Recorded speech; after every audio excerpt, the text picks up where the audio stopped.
to be with my three good companions, just my rifle, pony and me. Microciné, bonjour ou bonsoir, ça va dépendre de l'heure à laquelle vous allez découvrir cette nouvelle émission. On renoue le dialogue avec Jean-Max Méjean qui était venu il y a quelques mois de cela pour nous parler d'un livre, d'un ouvrage collectif qu'il dirigeait autour de Roman Polanski.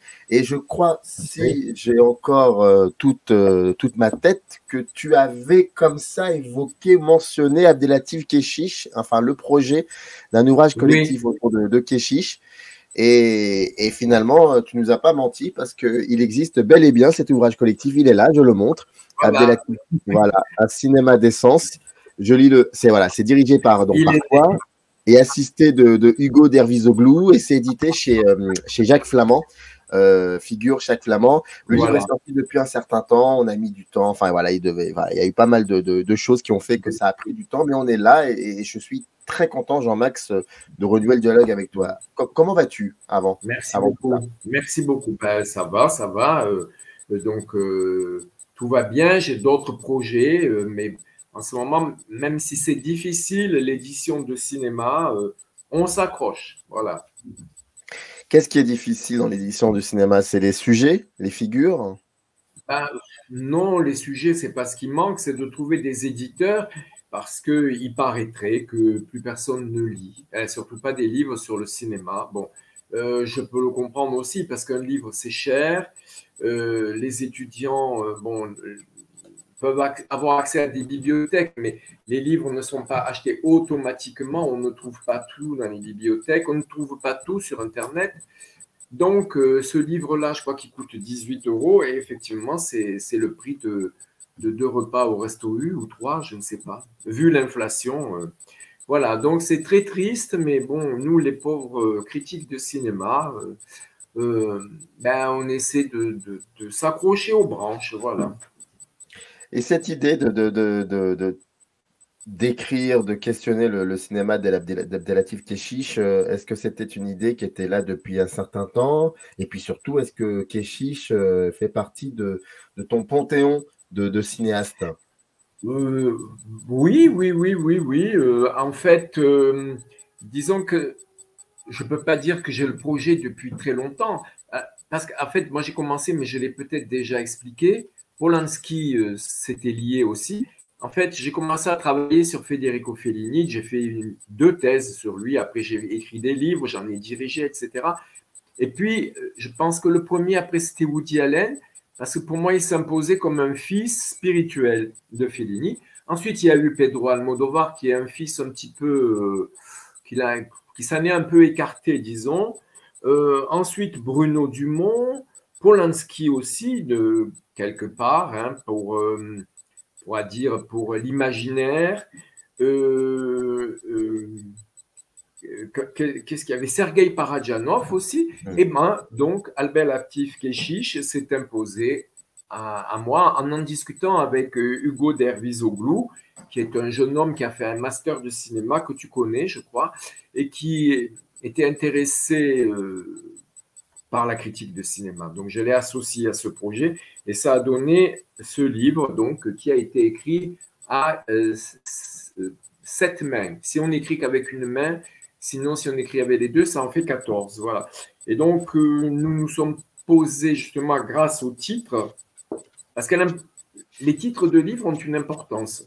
Donc, un cinéma d'essence, c'était parce qu'on voulait insister sur le fait que Abdelatif Kechiche, évidemment, ça n'a échappé à personne, est intéressé par les 5 sens, et pas seulement le sens, la sensualité, le corps, ou toucher les corps, ou faire l'amour, ou que sais-je encore, mais il y a aussi les sens, c'est-à-dire la sensibilité, et les sens, par exemple, le goût et l'odorat font partie des 5 sens. Voilà. Donc, on a essayé de lui rendre hommage à travers ce que le cinéma ne peut pas montrer, à part les films en odorama, c'est-à-dire le toucher, l'odorat et le goût.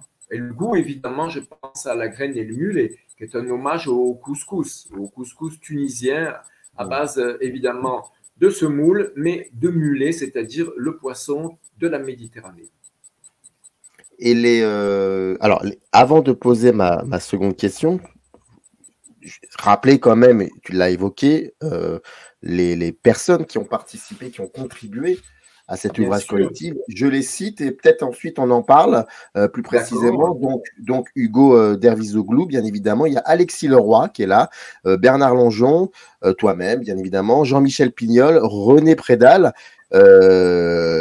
Olivier Raché et Sidi Sacco qu'on connaît Voilà. assez bien, mais aussi, il ne faut pas oublier, il y a une préface signée Voilà. Emnam Rabet, qui a un rapport très, très fort, très particulier aussi avec Keshish. Hein.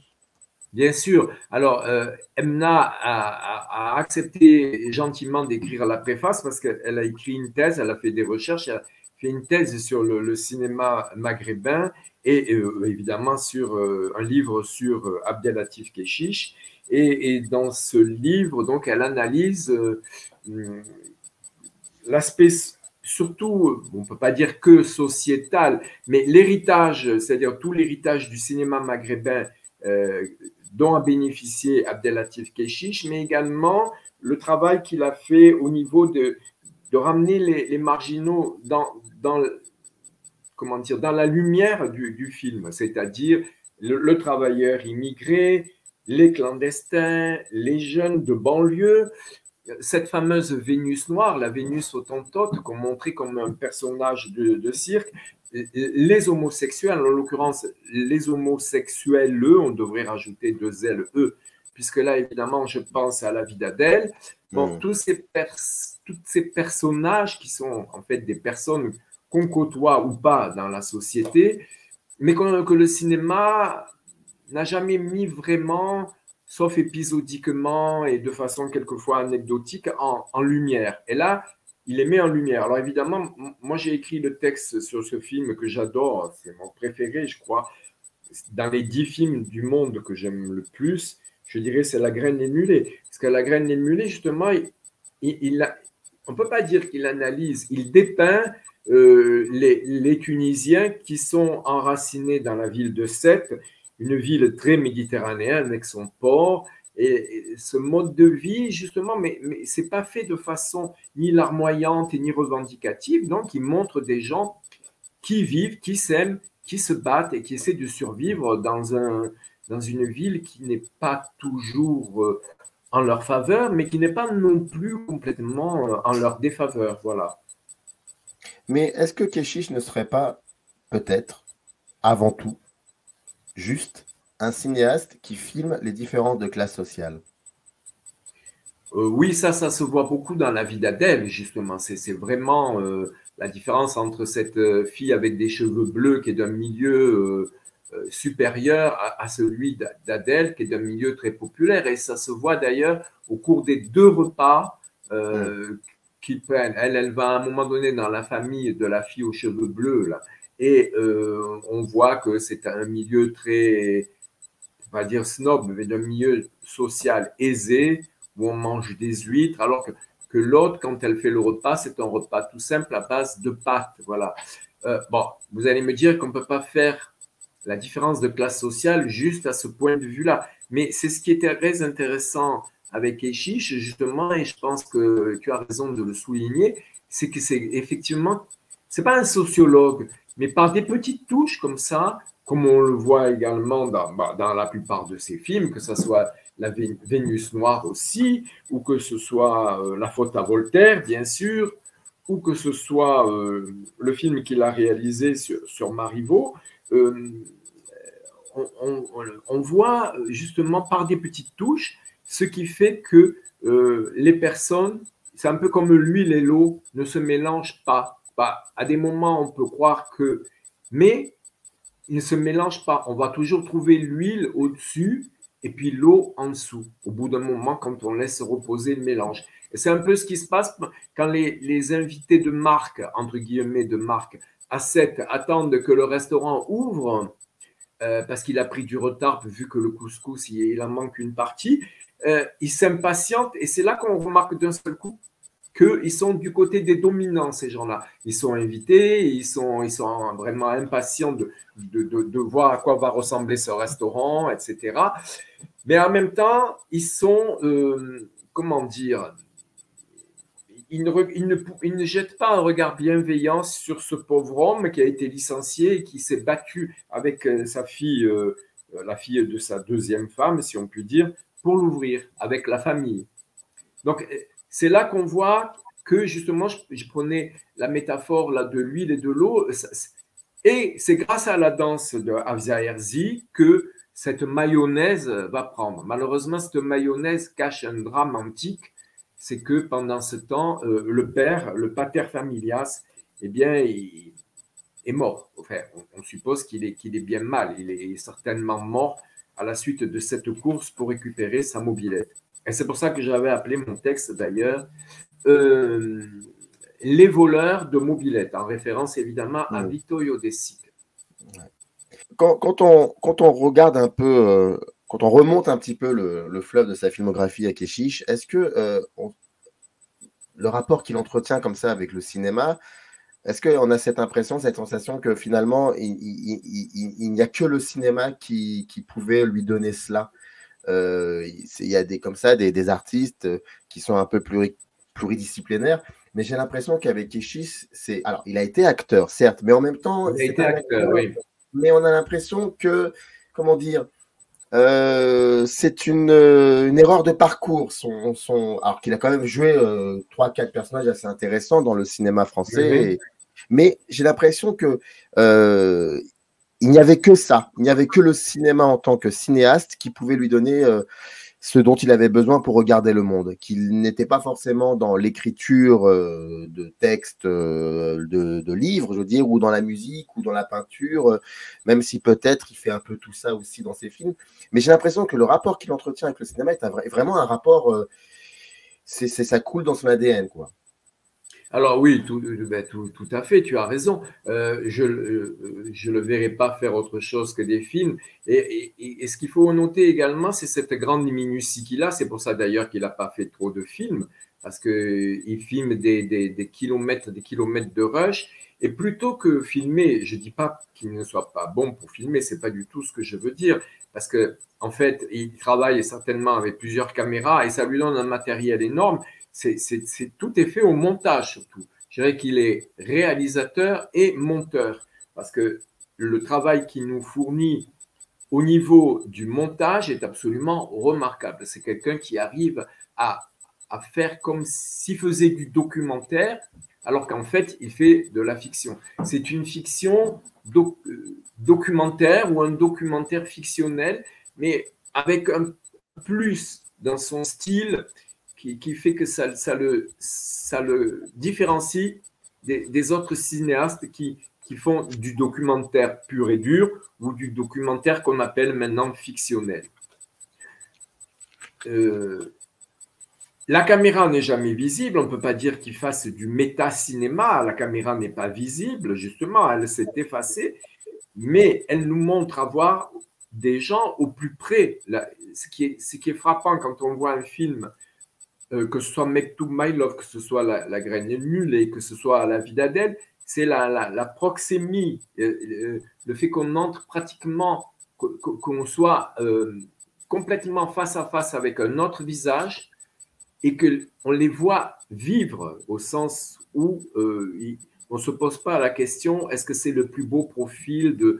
je ne sais pas s'ils travaillent là-dessus parce qu'ils travaillent quand même avec des stars, donc ils doivent avoir leurs exigences également, comme Léa Seydoux par exemple, mais on n'a pas l'impression justement que ce soit des films qui sont faits comme les films glamour avec un attachement particulier à la mise en image. Voilà.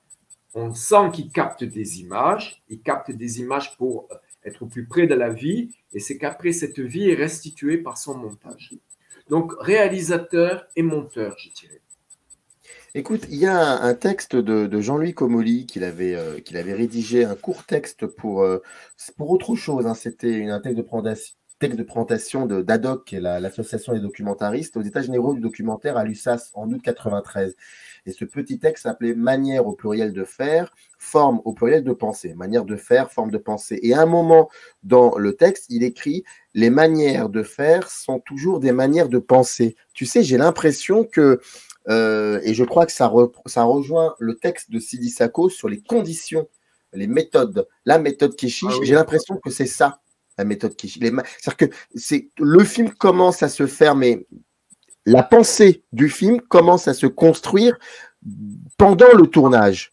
C'est-à-dire même avec les acteurs, mais enfin, il y a tout un système comme ça, qui d'ailleurs n'est pas forcément, ne suscite pas forcément une grande adhésion, on va dire ça, de la part de toutes et tous.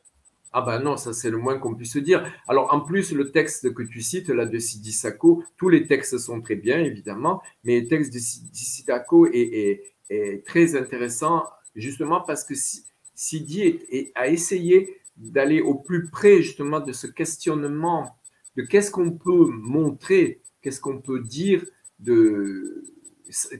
qu'est-ce qu'on peut dire, jusqu'où le cinéma peut-il aller en fait.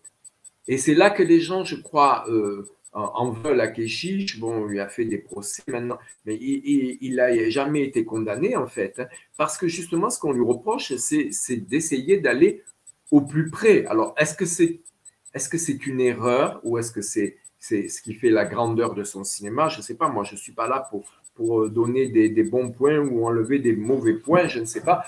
Je reconnais une chose, c'est que justement, il va toujours trop loin. Et ça, je ne sais pas si le cinéma français, il est prêt à accepter ça, d'aller trop loin. Parce qu'en fait, je ne dis pas que le cinéma français se comporte comme un livre d'images d'Épinal, hein, loin de là. Il y a quand même des images choquantes, les exemples sont nombreux d'ailleurs. Dans le cinéma, choquantes au sens où on veut nous choquer, où on veut nous faire sortir de nos gonds. Mais alors, chez Keshish, lui, c'est que justement, il obtient de ses acteurs, on a l'impression d'ailleurs que c'est de l'improvisé, alors qu'en fait, il écrit ses scénarios, les textes sont sus, c'est un peu comme chez Piala, hein, d'ailleurs, qui est, je pense, un de ses maîtres. Mais il arrive à filmer un magma. Et à partir de ce magma, eh bien, il crée une matière qui va devenir un film. C'est pour ça que je le compare un peu à Maurice Piala. Je pense qu'il va encore, d'ailleurs, plus loin que Piala, justement. On ne peut pas appeler ça de la provocation. C'est dans la recherche du cinéma vérité. Et là, les gens qui essaient de faire du cinéma vérité, que ce soit Jean Rouge, que ce soit Piala, que ce soit même le cinéma de la Nouvelle Vague, au départ, hein, la Nouvelle Vague, quand elle est née, ou le néoréalisme italien dont il se revendique, c'est pour ça que j'appelais mon texte, moi, Les voleurs de mobylettes, c'est justement de montrer la réalité telle qu'elle est. Et à partir du moment où on veut montrer la réalité telle qu'elle est ou telle qu'elle lui apparaît, il est évident qu'on va choquer. On va choquer parce que les femmes ou certains hommes vont dire on m'a violé au sens, je parle au sens second du terme, c'est-à-dire qu'on a utilisé mon corps pour le montrer. Or, le corps de l'acteur, c'est fait pour être montré. Fellini appelait ses acteurs des marionnettes, Bergman aussi. Je ne dis pas qu'il faut mépriser les acteurs, ce n'est pas du tout ça, mais à partir du moment où vous signez un contrat et que dans ce contrat, vous acceptez, par exemple, de faire l'amour devant des caméras, il est évident qu'après, le résultat, ça risque de vous choquer. Moi je ne sais pas, je n'ai jamais fait de cinéma, je n'ai jamais prêté mon corps à une caméra, mais c'est sûr que si ça devait m'arriver, l'utilisation de mon image, il faudrait quand même que je fasse un énorme travail sur moi pour arriver à l'accepter. Même l'entretien que je vous donne, je sais que moi, je ne regarde jamais, et j'en donne souvent, mais je ne me regarde jamais, parce que je vais détester ma gestuelle, je vais détester mes bafouillages, je vais détester si je me trompe en direct. Vous voyez ce que je veux dire? Bon, le cinéma, ça exacerbe tout ça. Mais donc, tu vois, quand...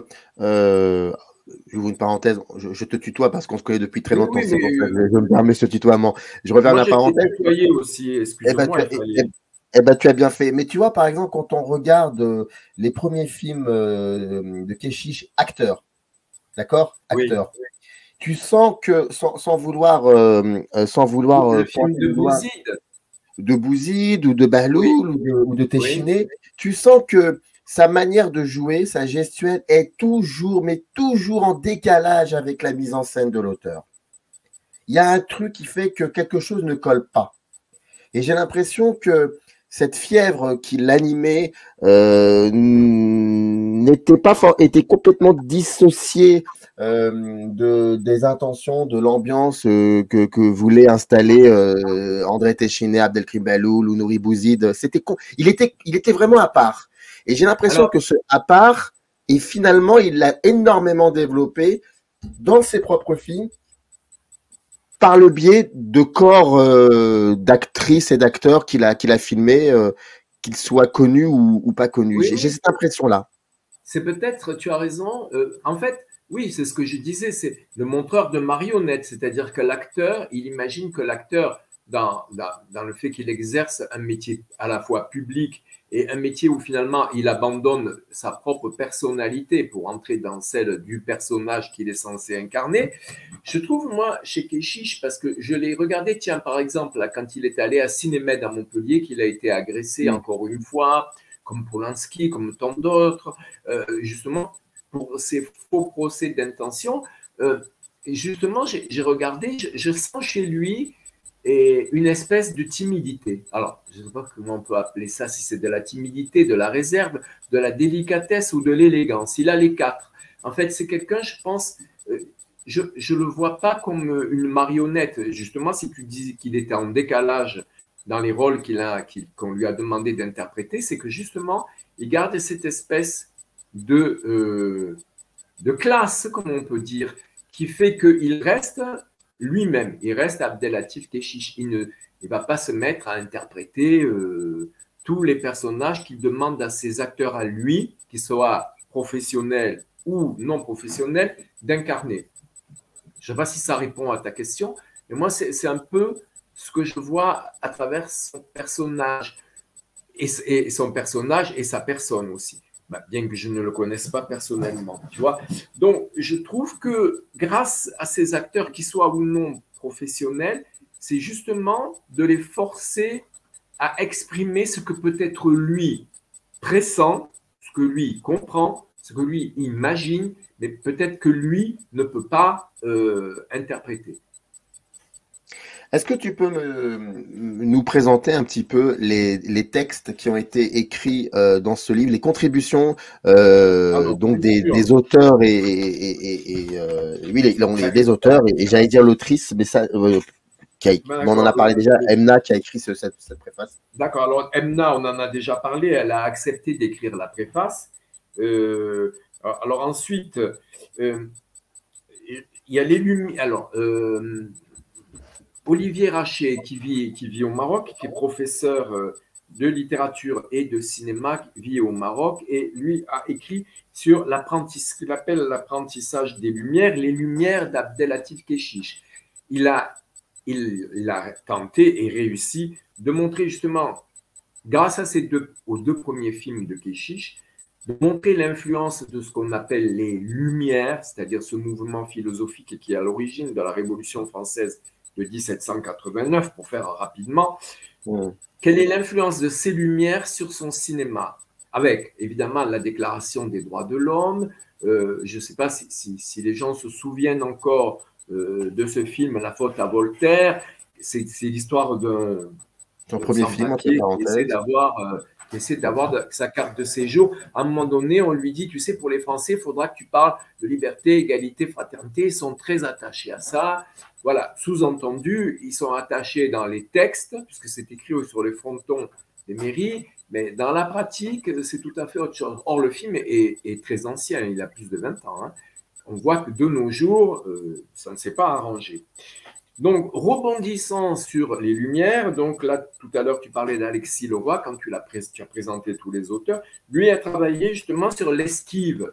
L'esquive, c'est l'histoire d'une classe dans une banlieue défavorisée, comme on dit maintenant, où la professeure de lettres essaie et arrive à faire interpréter donc l'esquive de Marivaux, donc un auteur des Lumières, par sa classe. Et il y a un jeune garçon qui est d'ailleurs formidable comme acteur et qui est un acteur non professionnel qui ne s'intéresse pas du tout à l'école. Mais en fait, il va vouloir jouer un personnage de Marivaux, tout simplement parce qu'il est tombé amoureux d'une des élèves qui joue dans la pièce. Voilà. Et donc, c'est grâce à cet amour-là qu'il va vouloir devenir un personnage, porter le persona, comme disent les Romains.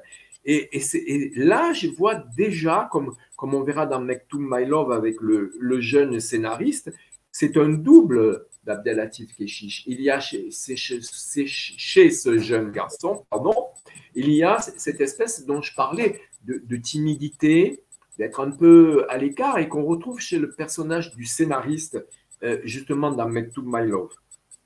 Après, il y a le continuum de la rupture. D'ailleurs, il y a 3 ou 4 collaborateurs qui sont de Il était une fois le cinéma, donc Jean-Michel Pignol, qui a écrit sur le continuum de la rupture, c'est-à-dire une rupture à la fois entre des êtres, on pense à la vie d'Adèle par exemple, ou le premier couple de La Graine et le Mulet, c'est-à-dire la première femme interprétée par Bouraoui Amarzouk. Oui, voilà, la rupture, et c'est aussi la rupture, puisque toi tu parlais de classe sociale, c'est-à-dire des gens qui sont soit en rupture avec la société, soit en rupture avec le mode de pensée ambiant, ou bien en rupture tout simplement, je pense à Vénus Noire, parce qu'elle est noire et qu'elle est exhibée. Ensuite, on a un autre article sur La Graine et le Mulet, mais ça j'en ai parlé puisque c'est moi qui l'ai écrit. Il y a un très beau texte de Bernard Longeon qui est un Sétois de cœur et de citoyenneté puisqu'il y habite, et qui est un spécialiste de Brassens, un autre Sétois, et qui a écrit justement sur les 2 films qui ont été réalisés à Sète, que ce soit La Graine et le Mulet, que ce soit Mektoub My Love, parce que Bernard a ces fenêtres qui donnent sur le port de Sète, où il a pu assister à la fois depuis sa fenêtre et depuis la rue au tournage. Et il nous parle très bien d'ailleurs de la manière de travailler d'Abdelatif Kechiche, que ce soit avec les acteurs comme c'est avec les figurants. Bon, ensuite, il y a un texte sur justement La vie d'Adèle et Mektoub My Love, sur le désir. Et ça, donc, c'est Hugo Dervizoglou qui a planché là-dessus pour arriver à décortiquer qu'est-ce que c'est que la mécanique du désir dans ces 2 films. Et ensuite, il y a Sexe, Tchatch et cinéma. Ça, c'est René Préda, le grand historien du cinéma, qui nous a fait l'honneur de participer. Et il a voulu justement travailler autour de la tchatch et du sexe. C'est-à-dire le sexe qu'on montre, le sexe qui se fait, c'est-à-dire la sexualité, qu'on montre d'ailleurs peut-être trop souvent au cinéma. Je ne parle pas que chez Kechiche, mais la sexualité qui se dit aussi. Donc, dans la tchatch, chez les rappeurs, chez les gens qui font du stand-up, la parole, souvent, qu'elle soit humoristique ou qu'elle soit ironique, sert justement à dédramatiser ces angoisses qui tournent autour de la sexualité, notamment et surtout dans les religions, dans les civilisations méditerranéennes qui sont très marquées par la religion, que ce soit autrefois le néoréalisme et le catholicisme, ou que ce soit contemporain avec le Maghreb et l'islam. Voilà. Donc c'est une façon aussi de montrer par le langage comment on peut dépasser nos limites qui sont la chose la plus difficile, je pense, à vivre, c'est faire l'amour, c'est-à-dire faire d'un sentiment quelque chose qui se vit ou qu'on tente de vivre. Et ça, c'est au cœur du cinéma de Kechiche. De Kechiche. Comment peux-tu expliquer que Kechiche, depuis 20 ans, 22, 23 ans, dans le cinéma français, il soit vraiment à part? Ouais, alors là, c'est une très bonne question. Il est vraiment à part, oui, effectivement, parce que tout à l'heure, je le comparais d'ailleurs, c'est pas très intelligemment à Piala. Certes, il y a Pardon, je t'interromps. Jean-Marc, je t'interromps. Tu sais, il y avait quand Kechiche avait reçu une pléthore de prix pour, que je te dise pas de bêtises, La Graine et le Mulet, Oui. produit entre autres par Claude Berry. Claude Berry, oui. Claude Berry était monté, parce qu'ils avaient reçu le César du meilleur film, et je crois que Claude Berry était monté sur scène, et il avait dit en pointant, en interpellant, montrant du doigt Keshish, il avait dit, lui, il disait, j'ai travaillé avec les plus grands, Piala par exemple, lui, c'est Piala, voire même peut-être, voilà, un peu plus. Donc, ce que tu dis sur Piala, ce n'est pas quelque chose de dérangeant, je pense. Oui, non, c'est pas dérangeant, mais c'est-à-dire qu'en général, et je pense qu'Eschiche en premier n'aime pas qu'on colle Non. des étiquettes, mais les historiens et les critiques de cinéma, malheureusement, ils aiment bien cataloguer. Bon, il faut bien, quand on parle de quelque chose, essayer de le raccrocher plus ou moins à un courant artistique. Mais moi, je pense que plus que de Piala, il est proche du néo-réalisme. Il est proche de Vittorio De Sica. Et c'est pour ça que je disais que tout à l'heure, en début, je répondais à la question pourquoi Fellini, pourquoi Keshish. Il y a quelque part un lien de parenté. Un lien de parenté, justement, sur cette façon qu'ils ont tous les deux, mais de façon différente, hein, de montrer ce que c'est que le désir. Chez Fellini, quand on regarde, je ne sais pas moi, à Marcord, qu'on voit la marchande de tabac, ou qu'on voit la Gradisca sur la plage, on arrive à voir en une image, avec très peu de paroles, ce que c'est que le désir masculin pour une femme. Alors, chez Keshish, il y a le désir masculin pour une femme, il y a également dans la vie d'Adèle le désir de deux femmes, l'une envers l'autre. Mais le désir, c'est quelque chose qui est vraiment très difficile à expliquer en littérature, en poésie. Mais alors au cinéma, c'est encore plus parce qu'on ne peut pas faire l'économie de montrer des corps. Donc, le scandale est né pourquoi? Il y a eu le fameux scandale entre Léa Seydoux, Adèle Herzakopoulos dans le film, donc justement La vie d'Adèle, parce qu'il y avait des scènes d'amour qui étaient trop longues. Elles avaient l'impression, surtout Léa Seydoux, qu'il leur demandait d'aller trop loin dans cette façon d'explorer un corps, enfin bref, de se donner du plaisir, voilà, disons-le comme ça. Et évidemment, encore plus, puisqu'il y a la fameuse scène du cunilingus que je n'ai pas vue, parce que c'est dans Intermezzo, qui dure je ne sais pas combien, 30 minutes en temps. Voilà. Je pense que ce film a été présenté à Cannes. Elle l'a vu, Anna. Et puis, ça a choqué beaucoup les gens qui étaient à Cannes à ce moment-là. Et je crois que c'est à partir de là qu'il a vu qu'est-ce que c'était que les limites de montrer, alors que c'est ce que fait la télé-réalité, mais elle ne le fait pas de façon aussi cruelle. La télé-réalité, qu'est-ce qu'elle montre à part le désir? Et de façon vulgaire. La télé-réalité, elle montre que ça. Elle montre des gens qui se désirent. Mais est-ce qu'elle montre vraiment quelque chose? Je ne sais pas. Disons qu'elle si, elle montre. Moi, je n'en regarde jamais. Mais j'ai regardé au début, là, quand c'était Loana, le Loft, je ne sais pas quoi. C'est une télévision de voyeurisme qui essaie de montrer ce que c'est que le désir qu'un homme peut avoir pour une femme ou vice-versa. Il y avait la fameuse scène de Loana dans la piscine. On a répandu des tonnes d'encre pour analyser cette séquence. Qu'est-ce que c'est la télé-réalité avec Kardashian ou peu importe, ou les gars de Marseille, là je ne sais pas comment ça s'appelle, les anges gardiens ou que sais-je encore, qu'est-ce que c'est sinon que d'essayer de montrer que les gens se désirent? Qu'est-ce que ça a de choquant que les gens se désirent? C'est la base même de la vie.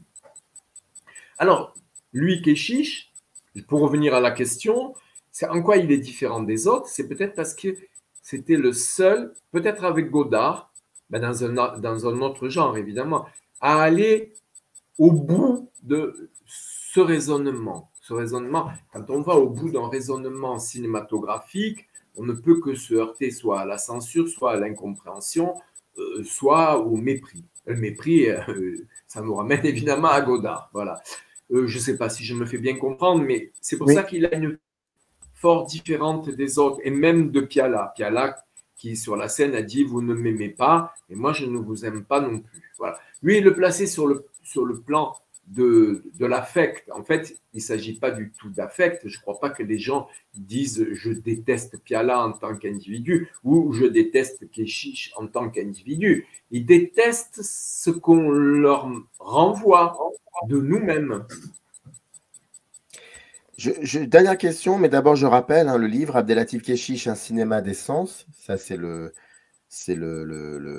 titre, dirigé donc par toi-même et Hugo Dervizoglou, assisté de Hugo Dervizoglou. C'est édité chez Jacques Flamand, je montre ça. Et puis, si toutes les informations sont dans le descriptif de cette vidéo. Une dernière question. La plupart de ces personnages dans les films de Keshish sont soit français d'origine maghrébine ou soit ou alors des personnes qui sont nées dans le Maghreb. En Tunisie, par exemple, je pense au personnage joué par Sami Bouajila dans la faute à Voltaire. C'est quand même un élément important, ça, dans le cinéma de Keshish. Construire, montrer enfin des images de ces communautés-là et de leur donner une forme de texture, quoi. Ce ne sont même plus des images, c'est des plans, c'est avec une conscience. Il y a de la vie, il y a une fiction qui est tiraillée, il y a tout cela. Et j'ai l'impression que c'est la Vénus noire, on est dedans aussi. La Vénus noire, oui. Voilà, j'ai l'impression que c'est vraiment un élément. Alors la Vénus noire, c'est quand même un film dans lequel Keshish montre comment les gens voient comment les gens voient d'autres personnes, d'autres êtres humains, la notion de voir. Cet élément-là, est-ce que c'est aussi c'est important dans le cinéma de Keshish, selon toi?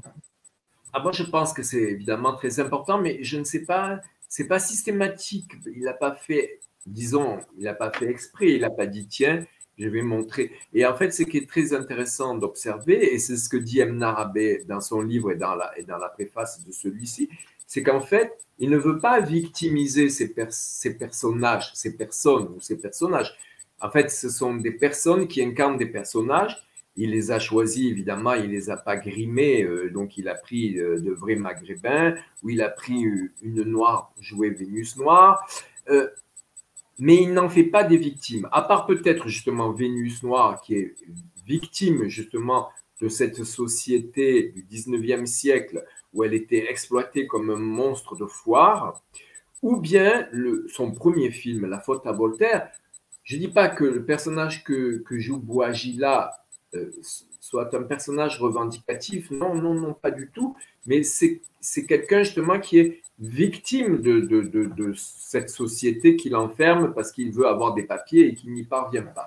Tous les autres personnages, et surtout si l'on prend La Graine et le Mulet et bien sûr Mektoum Maïlov, ce